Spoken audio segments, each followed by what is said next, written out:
Greetings and welcome to our third discussion of Rawls's theory of justice and his definition of a liberal democracy. So far, we've looked at Rawls's theory of a just society, and I have invited you to consider Rawls's theory of justice as being one of the best current definitions and also defenses of the idea of a liberal democracy that are available today. He offers the idea of a well-ordered society. He discusses, and we have talked a little bit about, the two principles of justice, the liberty principle and the difference principle. We've discussed the idea of different levels of the conception of the good, the comprehensive conception of the good, about which citizens differ, and the political conception of the good, which ideally the vast majority of citizens share. We've considered also Rawls's view of the essential role that pluralism plays in a liberal democracy. That pluralism is not an accidental feature, it is an essential feature of a liberal democracy. And finally, his idea, and crucial idea for this course, his idea that a just society may in fact have a sociological effect, a psychological effect on citizens, in the sense that it may elicit a political psychology reinforcing and stabilizing the conditions of a liberal democracy. If this were true, then we would have some confidence that liberal democracy breeds its own political psychology of support and civic loyalty. What we have not yet examined, and the purpose of today's readings and discussion, is a discussion of the basic structure of society, the social and economic institutions through which income, wealth, status, and educational opportunity are generated. Rawls's fundamental view is that society is a fair system of cooperation, that justice requires a system, an economic system, a political system, a social system, in which everyone is treated fairly, and that means, in particular, everyone is treated fairly in terms of economic relations, property relations, and relations of production. So it's important for us to remember what fairness means. To say that people should be treated fairly is maybe a little bit indefinite, but Rawls has a very definite understanding of what fairness means. It means a system is fair if it is rationally acceptable to all participants under specified conditions. His idea, generally speaking, is that a person is treated fairly by an arrangement if he or she would have accepted this arrangement freely and without coercion. Rawls formalizes this conception in his theory of justice with the idea of the original position and the veil of ignorance. The question of defining and adopting and formulating the principles of justice, these topics are to be deliberated upon by rational individuals behind the veil of ignorance, that is, they are deprived of knowledge of their specific characteristics, their gender, their race, their position in society, and they are charged to set the fundamental terms of cooperation under which they will live in the resulting society. Rawls, now turning to specific formulations of what the basic structure might look like, Rawls refers to basically 5 different ways of organizing a modern society. He identifies laissez-faire capitalism, the idea that liberties are guaranteed, but property, economic activity, wealth and income are entirely determined simply by the workings of the marketplace. Secondly, welfare state capitalism, which also involves a very unconstrained level of economic activity and striving by individuals and possibly corporations, but it guarantees a certain level of support for the least well-off in society. Third, state socialism, what we now would describe as communism, the idea that all productive assets are owned by the state, and the state makes decisions about distribution and consumption. And then the two conceptions of basic structure which he believes are potentially compatible with the principles of justice. The first is one we'll emphasize today, property-owning democracy, and the second of those is liberal democratic socialism. And Rawls believes that the first three systems, laissez-faire capitalism, weak welfare state capitalism, and state socialism, those three systems are incompatible with justice because they make equality among citizens purely formal. They do not ensure the equal worth of liberty, and this is a disqualifying characteristic, according to Rawls. A couple of important quotes to make the points that Rawls is advocating. Quoting from Rawls, "Another reason for reviewing these matters is to sketch in more detail the kind of background institutions that seem necessary when we take seriously the idea that society is a fair system of cooperation between free and equal citizens from one generation to the next." And a second important quote, "Both a property-owning democracy and a liberal socialist regime set up a constitutional framework for democratic politics, guarantee the basic liberties with the fair value of the political liberties and fair equality of opportunity, and regulate economic and social inequalities by a principle of mutuality, if not by the difference principle." The difference principle, remember there were two principles of justice which were ordered. The first and prior principle is the liberty principle. All citizens should have maximal equal liberties.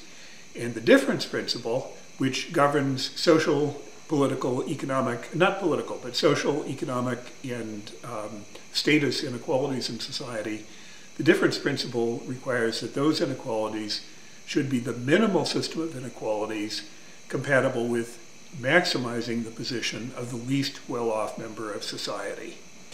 Any inequalities that are greater than that minimal system, those inequalities are unjust. But Rawls believes that the difference principle is not the only basis. In fact, it is not the most important basis for regulating inequalities in a just society. Instead, the first principle, the liberty principle, requires equality of the worth of liberty to all citizens. Rawls argues that the first principle, the liberty principle, establishes the priority of liberty, and it has significant implications for the extent of wealth inequality that can be tolerated in a just society. The requirement of the equal worth of political and personal liberties implies that extreme inequalities of wealth are unjust because they provide a fundamentally unequal basis to different groups of people for the exercise of their political and democratic liberties. In a very simple way, Zuckerberg or Bezos have political influence vastly greater than your influence or my influence, simply by the fact that each of them can deploy their companies and their multi-billion dollars of wealth in support of their political objectives. The first principle of justice does indeed establish a right to private personal property, but this is different from the right of private property and productive assets. In other words, Rawls believes that the right to liberty does not guarantee, does not require laissez-faire capitalism. It does not require that individuals like Mark Zuckerberg or Jeff Bezos have a liberty-established right to own a corporation without condition, without any limitation by legislation. If we look at the fundamentals of the social and economic lives that we lead in the United States, it's just visible that there are a number of unpalatable realities in front of us. There are extensive and increasing inequalities of income, wealth, education, health, and quality of life. There are persistent racial inequalities. There is a growing indifference among the affluent and powerful to the poverty and deprivation of others. And there is a political system that is rapidly approaching the asymptote of oligarchy. It's difficult to be optimistic about our political future if we are particularly concerned about equality and opportunity for all. The politics of our time seem to be taking us further and further from these ideals. And this is a point not for commentators in the New York Times. Rather, it is a point which is given a strong foundation in Rawls's theory of justice. Now, let's just take a simple historical example for a second. I ask you to imagine that you are a recently dispossessed English farmer in 1840. Your farm has been taken. You have relocated from your village, where you can't make a living any longer, to Manchester, a new industrial town. You arrive in Manchester, look for a place to stay.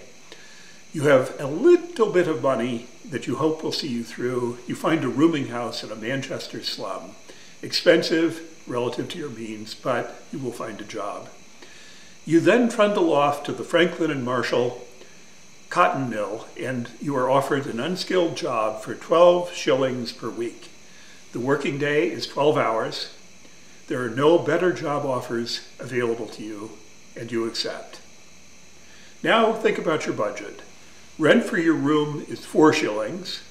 Food, a rather meager amount of food, frankly, a few loaves of bread and a few other essentials. Food for the week will cost you another 4 shillings. And for your family back home in the village, you have 4 shillings left to send home. Good luck to you and your little ones.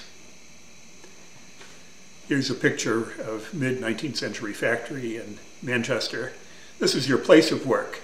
12 or 13 hours a day, 6 days a week. Safety is poor. The company retains the right to fire you for any reason. Life is bad. Are you free to accept or reject this offer of employment? Is your liberty comparable to that of the owner who offers you this job? This is the kind of question which Rawls is asking when he asks about the fair equality of liberties. So now let's focus on a property-owning democracy, which it turns out is Rawls's preferred basic structure. Quoting from Rawls, from the material you read for today, in property-owning democracy, the aim is to realize in the basic institutions the idea of society as a fair system of cooperation between citizens regarded as free and equal. To do this, those institutions must, from the outset, put in the hands of citizens generally, and not only of a few, sufficient productive means for them to be fully cooperating members of society on a footing of equality. That's the condition that is required, and it is a very strong condition. It implies broadly distributed ownership of productive assets, possibly through ownership of companies, and limited inequalities of wealth. And it is compatible with the idea of worker-owned enterprises, which might overlap also with the idea of democratic socialism. Quoting from Rawls, the basic structure is to secure citizens' freedom and independence, and continually to moderate tendencies that lead over time to greater inequalities in social status and wealth, and in the ability to exert political influence and to take advantage of available opportunities. A few more quotes that I think are worth highlighting. The background institutions of property-owning democracy work to disperse the ownership of wealth and capital, and thus to prevent a small part of society from controlling the economy and indirectly political life as well. Just think about that sentence for 1 minute, and you will see a very direct relevance to today's social, political, economic system in the United States. The second quote that I highlight for you, property-owning democracy avoids this concentration, not by the redistribution of income to those with less at the end of each period, but rather by ensuring the widespread ownership of productive assets and human capital, that is, education and trained skills, at the beginning of each period, all this against a background of fair equality of opportunity. You might think of this in kind of simple terms as the idea that every individual has the opportunity, the real achievable opportunity for advanced education and training, and has ownership rights in some significant property assets, whether it's through ownership of stock or joint ownership of a company that one works for, that through one form or another, there should be widespread ownership of productive assets. So how is it in the United States? Well, I've picked out three illustrative graphs. I'm sure you've seen graphs like these many times in the past 10 years. But what each of the graphs shows is widening inequalities in our country since the 1980s. On the left, the income graph, the 95th percentile, has continually moved away from the rest of the income-earning population of the United States since roughly 1980. The gap was relatively limited in 1980. It has grown to a dramatic separation by the year 2020. If we turn then to wealth in the middle, we've got the blue line. The top 1% has continually increased with regard to the bottom 90%. The top 1% owns, as of the year 2013, the top 1% owns 36% of all wealth in the United States. The bottom 90% collectively owns 25%. By 2016, the gap has grown even greater, with the top 1% owning 37% and the bottom 90% owning 23%. So separation of wealth between the 1% and the 90% has continued to increase since the 1990s. And then finally, what about happiness? Happiness is difficult to measure.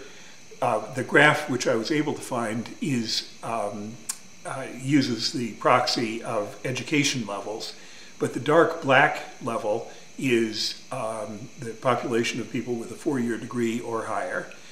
And the four lines are less than high school, some college, and 4 years or more of college.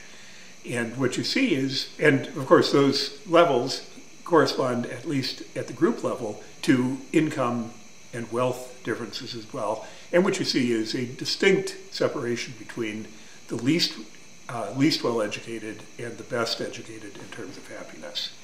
In other words, inequalities are dramatic and rising in the United States, and arguably this picture is fundamentally incompatible with the fair worth of liberty in Rawls' sense. Our system is much closer to the laissez-faire capitalist model that Rawls describes as being fundamentally incompatible with justice. Our system has a small component of welfare state amenities, and think how really measly our protections are. The great struggle over extending unemployment benefits, which has been waged in the Congress and in state legislatures recently, and consider also the extreme and increasing inequalities of wealth and income we've just summarized. Under these circumstances, Rawls takes the position we cannot regard the basic structure as treating citizens as free and equal participants in a fair system of cooperation. That is a damning critique of contemporary society. There are two final thoughts which come up here, which are not so relevant to property owning democracy, but I think they're relevant for our course. One is the kind of surprising comments which Rawls makes in the section that you've read for today about civic humanism. What is civic humanism? According to Rawls, it is a form of Aristotelianism that holds that we are social, even political beings whose essential nature is most fully achieved in a democratic society in which there is widespread and active participation in political life. Going on, civic humanism specifies the chief, if not the sole, human good as our engaging in political life, often in the form associated historically with the city-state, taking Athens and Florence as exemplars. This is a political ideal, an ideal of personhood, which is familiar not just from Aristotle, not just from the Greeks, but also from Rousseau and from political theory of the Renaissance. And Rawls rejects civic humanism. And he rejects it for reasons that are now familiar to you. It is that civic humanism is itself a comprehensive conception of the good, and it's perfectly fine for some voluntary groups and associations of us to believe that this is the fundamental human good, but it is not fine to form a state or a system of law which is grounded on that comprehensive conception of the good. And so he favors republicanism and a pluralistic society instead of civic humanism. The second distinction, which is really important in this discussion, this set of readings, is the distinction that he draws between constitutional and procedural democracy. Constitutional democracy is what we are referring to throughout the course as liberal democracy, with constitutional stipulation of rights of citizens. And what is a constitution? Well, it's a prior legal document which stipulates that certain rights are beyond normal democratic processes. They're not completely beyond. You can, of course, amend the Constitution, but it is difficult to amend the Constitution in a way that it is not difficult to change a law. So constitutional democracy places a priority on the rights and liberties of citizens. Procedural democracy leaves all legislation up to the processes of electoral representative democracy. And Rawls argues that a constitutional democracy is necessary in order to comply with the priority of liberty. Maximum personal liberties must be securely embodied in the political legal order. And so this is, I think, a very good basis for an account of what a liberal democracy is. And also, it's a good statement of why individual citizens like you and me, why we would want to live in a liberal democracy. It preserves our liberties, our freedoms.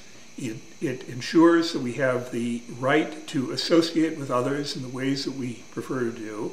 It ensures that we have the right to pursue our own conceptions of the good, our own conceptions of what is good for us and good for others with whom we associate. So on the one hand, it establishes in a kind of deep way the priority of liberty for human beings. But then secondly, it sets a high standard for reforming and improving our liberal democracy by pointing out that justice requires equal worth of liberty, and that economic and social arrangements which create grave inequalities, extreme inequalities, those arrangements are incompatible with the equal worth of liberty, and therefore justice requires that we change them. This is indeed a demanding, powerful defense of liberal democracy, and it provides the best statement, the best developed theory that I'm aware of that maybe constitutes an alternative to the visions of society which underlie radical populism and the extreme right. So this is a good place to now make our transition to the discussion of the critique and really the assault and the attack on liberal democracy, liberalism, and the idea of a constitutional democracy.